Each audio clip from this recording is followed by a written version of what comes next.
aussitôt. Alors comment ce blocus concrètement peut-il être mis en place? Avec quels moyens? On va le voir tout de suite avec Fanny Wegscheider.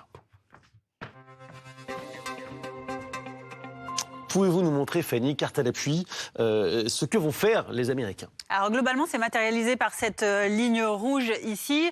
L'objectif, c'est d'asphyxier l'économie iranienne en empêchant les bateaux qui transitent par le détroit d'Ormuz d'entrer ou de sortir dans le golfe d'Oman ou dans le golfe Persique. Voilà pour les grandes lignes. Les détails ont commencé à être communiqués dès hier déjà par Donald Trump qui sur Truth Social disait bien que cela concernerait les navires qui entrent et qui sortent des ports iraniens. Et quand ce lundi 13 avril à 10h, c'est-à-dire 16h, heure française.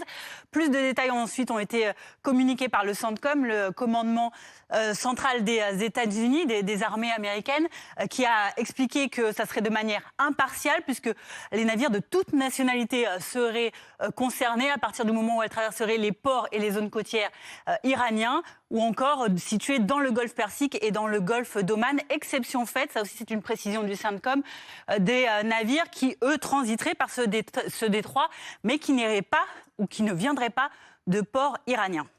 Avec quels moyens militaires les États-Unis pourront-ils opérer ce blocus naval? Alors ce blocus naval, donc, ce sont les bateaux notamment qui vont l'opérer sur place sous le commandement donc, du CENTCOM, soit par voie marine, donc maritime, avec par exemple ces navires d'escorte de l'USS Tripoli, ce grand porte-avions qui est déjà situé dans la région, qui pourrait donc aborder près des bateaux qui ne respecteraient pas le blocus en leur demandant tout simplement de faire demi-tour, ou alors par voie aérienne par exemple, avec des hélicoptères qui pourraient larguer des parachutistes pour aller sur ces bateaux, les arraisonner, leur demander de partir. Merci beaucoup, Fanny. On va plus loin avec vous, Général Sidos. Comment tout ça se met en place? Est-ce qu'on peut imaginer c'est un mur de bateaux? C'est une barrière physique?